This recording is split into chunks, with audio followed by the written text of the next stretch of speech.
आजकल एक ट्रेंड चला हुआ है, मतलब मेजोरिटी ऑफ पीपल ऑफेंड बड़े जल्दी हो जाते हैं यार।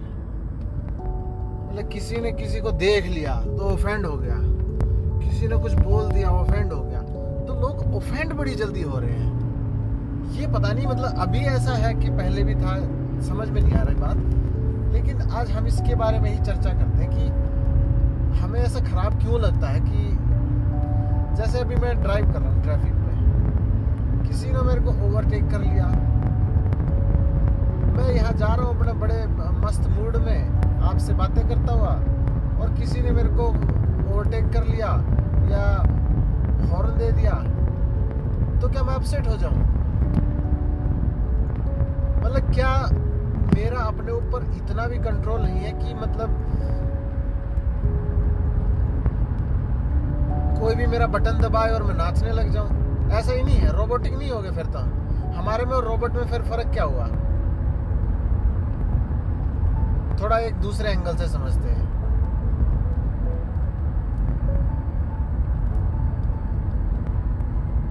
कि किसी को जल्दी है काम पे पहुंचना, उसको कुछ भी मतलब बात है, उसने आपको हॉर्न दिया या आपको साइड नहीं दी, तो क्या हम उसको लेट इट गो नहीं कर सकते? क्या मैं मान लो सुबह सुबह मैं काम पे जा रहा हूँ और ऐसा कुछ हो जाता है, तो क्या मेरा पूरा दिन अपसेट नहीं हो जाएगा? अगर मैं उस इवेंट को, जो घटना हुई है, उसको अपने ऊपर हावी होने दूं, तो क्या मेरा पूरा दिन खराब नहीं होगा? फिर मेरे को हमेशा ऐसे ही लोग नहीं मिलते चले जाएंगे, ऑफिस में कोई ना कोई बदतमीजी करेगा। तो लॉ ऑफ अट्रैक्शन बोले या जो भी, हम जिस फ्रीक्वेंसी पे वाइब्रेट करते हैं, हम वैसी ही चीजों को अट्रैक्ट करते चले जाते हैं। और यही एक ऐसी चीज है जो हमारे एब्सोल्यूट कंट्रोल में है। कैसे? आपको किसी ने काटा, आपको किसी ने हॉर्न दिया, या किस तरह तरह के गंदे गंदे इशारे करे लोग गाड़ियों में करते हैं, तो अब इसको लेट इट गो कैसे करेंगे? ठीक है, गुस्सा आपको भी आएगा, आप भी इंसान हैं, तो इसको लेट इट गो कैसे कर सकते हैं? तो आप अज्यूम कर लीजिए, और हो सकता है सच भी हो कि किसी को जल्दी है, हो सकता है किसी का बच्चा बीमार हो, या किसी को हॉस्पिटल तक पहुंचना हो, कोई इमरजेंसी हो, कुछ भी हो सकता है। आपके साथ नहीं होता। जब आपको कोई इमरजेंसी होती है तो आप ये नहीं देख के हॉर्न मारते, या आपको जल्दी होती है तो आप हॉर्न मारते हैं ये देख के नहीं कि मतलब आपको कैसा लगेगा या दूसरे आदमी को कैसा लगेगा। तो हम ये अगर अज्यूम कर लें कि यार हो सकता है सामने वाले की ज़िंदगी में कुछ ऐसा चल रहा हो कि उसको मतलब एक तरह से उसका वो आउटलेट है, एक उसका रेचन है कि उसने मतलब तेज भगा के गाड़ी, जब हम गुस्से में होते हैं हम गाड़ियां तेज नहीं चलाते, ज़्यादा एग्रेसिवली नहीं चलाते। तो हम अगर ये अज्यूम कर लें कि हो सकता है उसकी लाइफ में कुछ ऐसा हुआ हो कि जिसकी वजह से सामने वाला परेशान है, तो उसको लेट इट गो करें। मैं अपना दिन क्यों खराब कर रहा हूँ किसी और की वजह से? ठीक है, मैं सहानुभूति रखूं, लेकिन अपना दिन क्यों खराब होने दूं? क्योंकि मैं अगर उस टाइम में रिएक्ट किया तो मेरा पूरा दिन जो है रिएक्शन में निकल जाएगा। और हमारे में और रोबोट्स में फर्क है। हम एक्ट कर सकते हैं, करते हैं या नहीं वो हमारी इच्छा है। अब आप बोलेंगे कि यार मेरे को जब गुस्सा आता है तो फिर वो मेरे को पता ही नहीं चलता कब गुस्सा आता है, और मतलब क्या हो जाता है उस दौरान, मैं मतलब होश में ही नहीं होता, मैं इतना बेहोश हो जाता हूँ, मेरे को पता ही नहीं चलता कि मैं ऐसा टीवी तोड़ दिया, पता नहीं क्यों। तो मैं आपसे एक सवाल पूछता हूँ, मान लें आप घर में आपके झगड़ा चल रहा है, आपका और आपके पार्टनर का झगड़ा चल रहा है खूब जोर शोर से, और आप बोल रहे हैं कि उस टाइम मेरा कंट्रोल नहीं होता। तो जैसे ही घंटी बजती है, सपोज कोई तीसरा आदमी आया है घर पे, घंटी बजी, तो तुरंत आप अपने आप को कंट्रोल नहीं कर लेते, तो उस टाइम कैसे कंट्रोल हो जाता वही चीज? तो कहीं ना कहीं एक कुछ ऐसी अवेयरनेस है आपके माइंड में कि वो आपको कंट्रोल कर सकती है अगर आप करना चाहें तो। देखो, बात वहीं आती चाहत की। अगर आपकी डिजायर है तो आप उसको कंट्रोल कर लेंगे। अगर आपकी डिजायर ही नहीं है, आप मूड में हैं, आपको लड़ना ही है, आप मूड में भी हैं, तो अब आपका मन कीचड़ में लेटने का है तो आप लेटे। फिर बाद में ये ना सोचें कि यार ये क्या हो गया, या मैंने ऐसा कहना नहीं चाहता, ऐसा बोल दिया। फिर बाद में उसका अफसोस ना करें, क्योंकि अफसोस भी एक तरह से तैयारी है नेक्स्ट बार सेम मिस्टेक करने की। जब भी हम किसी को सॉरी बोलते हैं, मैं अब इन चीज बिहेवियर की बात कर रहा हूँ, हम किसी को जब सॉरी बोल देते हैं यार मैं गलती से ये बात होगी तो ठीक है, लेकिन अगर आप वो बार बार दोहरा रहे हैं तो सॉरी का मतलब सिर्फ ये हुआ कि आप एक्सक्यूज दे रहे हैं। उस टाइम आपने गलती तो मान ली, लेकिन आपने सीखा नहीं उससे कुछ। आप फिर से गलती करेंगे, फिर सॉरी बोलेंगे, और ये एक सर्कल है, ये चलता रहेगा।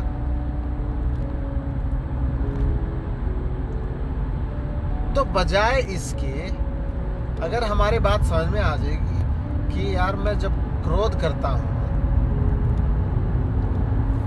तब एक ऐसा बिंदु है मेरे अंदर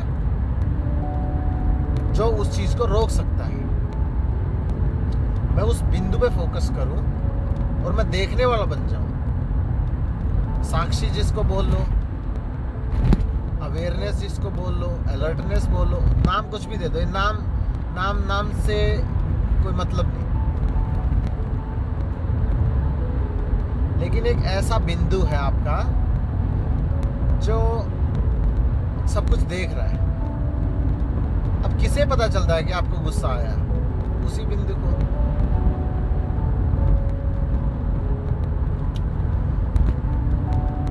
एक तो ये तरीका है।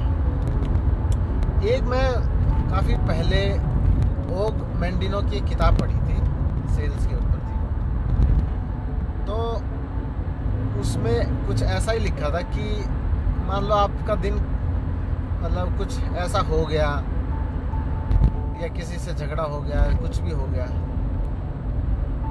तो उसको लेट इट गो कैसे करें?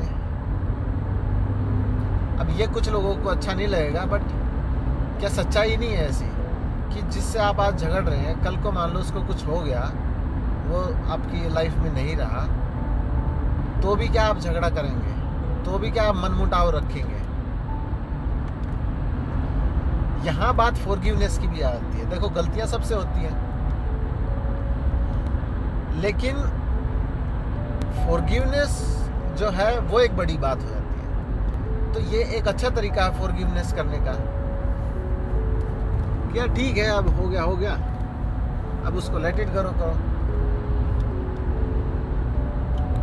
तो उससे क्या होगा कि जो हमारी ऊर्जा जो वहां पे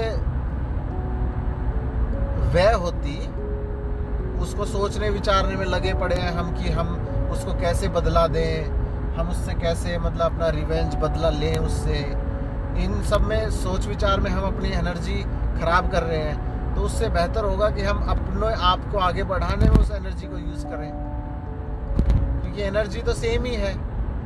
आप उसको 50 जगह लगाएंगे तो आपके पास जो ऊर्जा बचेगी वो कम पावरफुल होगी। जैसा कि एक लेंस होता है, अगर हम सूरज की रोशनी को लेंस के थ्रू पास करें, तो अगर वो फोकस करता है, तो अगर पेपर उसके सामने रखा तो पेपर में आग लग जाती है। क्यों? क्योंकि वो एनर्जी उसने एकत्रित करके एक जगह फोकस करी।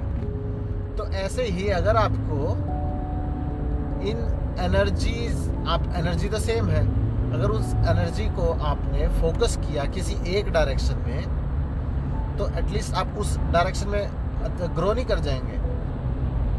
वो डायरेक्शन हो सकती है आपका करियर, हो सकती है आपका रिलेशनशिप, हो सकता है जिन चीज़ों में भी आपको लगता है कि आपको ग्रो करना है, आप उन चीज़ों पे अपनी एनर्जी फोकस करें। और वो फोकस कैसे हो सकता है? वो फोकस हो सकता है कि जब आपका कुछ एक डेफिनेट एम आप बनाएं। एक नेपोलियन हिल की बुक है, बहुत अच्छी बुक है, थिंक एंड ग्रो रिच। वैसे तो वो बुक मतलब आज की लाइफ के लिए ठीक है, मतलब इस जो प्रैक्टिकल लाइफ जो है उसके लिए बहुत अच्छी बुक है। तो उसमें एक बात है कि डेफिनेट चीफ एम, और उस टेक्निक का यूज़ ब्रूस ली ने भी किया था, जिम कैरी ने भी उसका जिक्र किया है, डेफिनेट चीफ एम। तो उसमें क्या है कि आप अपने आप को एक चिट्ठी लिखते हैं, अपने आप को एक, और लिखना ज़रूरी है क्योंकि लिखने से आपके ब्रेन में जो है वायरिंग होती है। तो आप चिट्ठी लिखते हैं कि आपका मकसद क्या है, आप क्या पाना चाहते हैं, कब तक पाना चाहते हैं, और उसके एवज में आप क्या देंगे। कुछ भी चीज़ ट्रेड होता है, कुछ अगर आप कुछ चाहिए आपको तो उसके एवज में आपको कुछ देना पड़ेगा।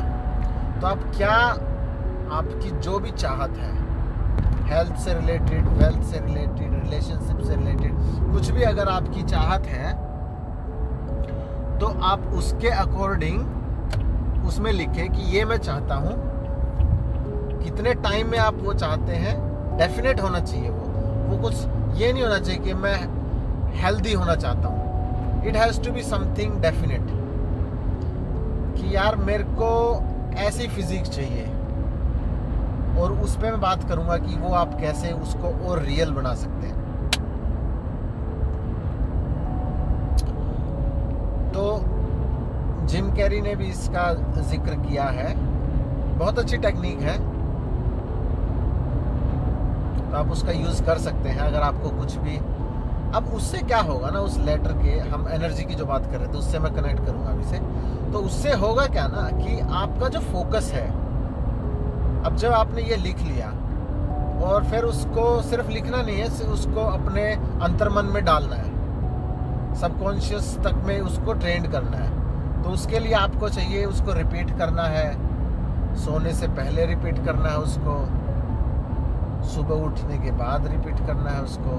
तो आप जितना ज़्यादा उसको रिपीटिशन करेंगे वो उतना ही अंतर्मन में गहरे में चला जाएगा आपके। अब उससे होगा क्या कि हम जिन चीज़ों का भी हमारा फोकस होता है हमें वो दिखने लग जाती है। तो आप जैसे जैसे उसको अब अंतर्मन में डालते चले जाएंगे अपनी जिज्ञासा को, आपका डिज़ायर जो भी है, फिर आपको उसको पूरा करने के जो माध्यम है वो दिखते चले जाएंगे। तो फॉर एग्जांपल फिटनेस मेरा एक डिज़ायर है, एक पर्टिकुलर टाइप की बॉडी में चाहता हूँ। तो जब मैं उसको डेफिनेट चीफ एम बना लेता हूँ, अब इतने दिन में मेरे को चाहिए और उसके लिए मैं क्या क्या करूँगा, ये सब मैं कर लेता हूँ, तो मेरे को उसके अकॉर्डिंग चीज़ें दिखनी शुरू हो जाएंगी। जब मैं ड्राइव कर रहा हूँ तो वो जिम जो कभी मेरे को नहीं दिखा था, आज मेरा फोकस उस जिम पे जाएगा। जो फेसबुक स्क्रॉलिंग करते वक्त जो ऐड मेरे को कभी नहीं दिखी थी, आज मेरा फोकस उस फेसबुक ऐड पे जाएगा। आप समझ रहे हैं ना? तो जो भी आपके मन में चल रही होती है बातें, आपको वही दिखती हैं। और अगर आपने अपने मन को ट्रेंड किया है अपने डेफिनेट चीफ एम के लिए, तो आपको वही चीज़ें, अपॉर्चुनिटी, वैसे ही लोग, वैसी सोच के लोग और इवेंट होते चले जाएंगे। और इसका उल्टा भी ट्रू है। अगर आपके मन में कुछ गलत चल रहा है तो आप उन चीज़ों को भी अपने जीवन में उतारते चले जाएंगे।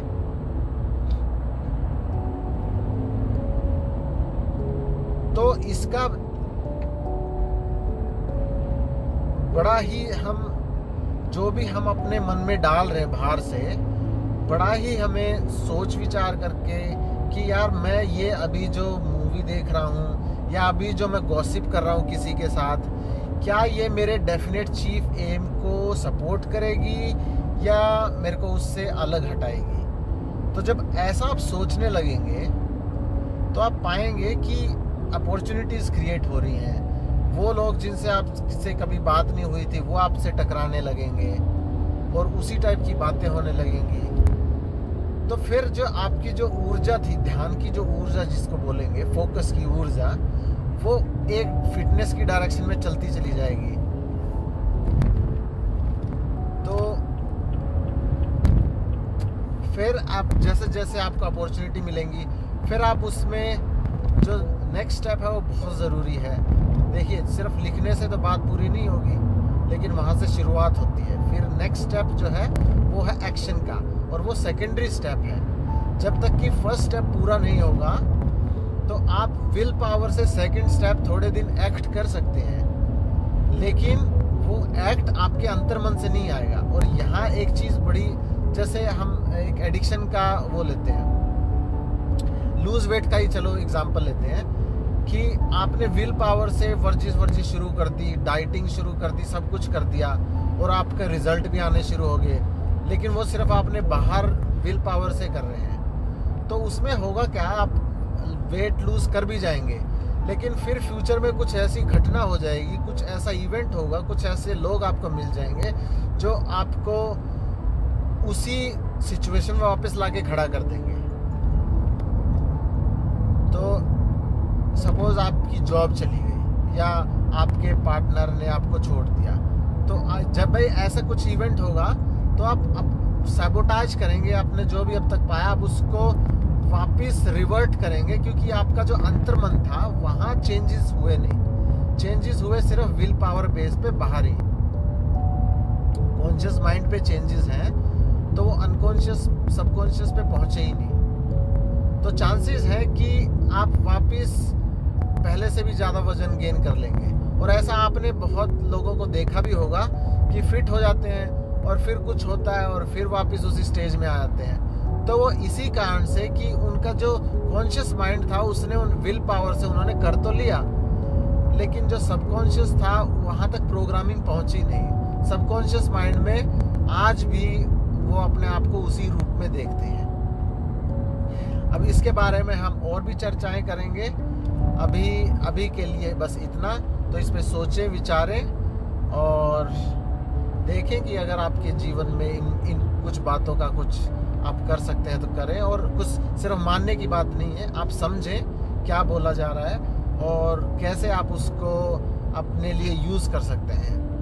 अगर आपको कुछ बात यूज़ की नहीं लगती उसको छोड़ें, जो बात आपको समझ में आती है आप उसको समझें और अपनी समझ से, अपनी इंटेलिजेंस से उसको देखें अपने जीवन में हम क्या कर सकते हैं। सिर्फ मानना नहीं है, उसको अपनाना है, उसका असर देखना है और फिर उसको समझना है कि हाँ ये बात सही है। तो मुझे सुनने के लिए बहुत बहुत धन्यवाद। मैं आपसे फिर मुलाकात करूँगा। धन्यवाद।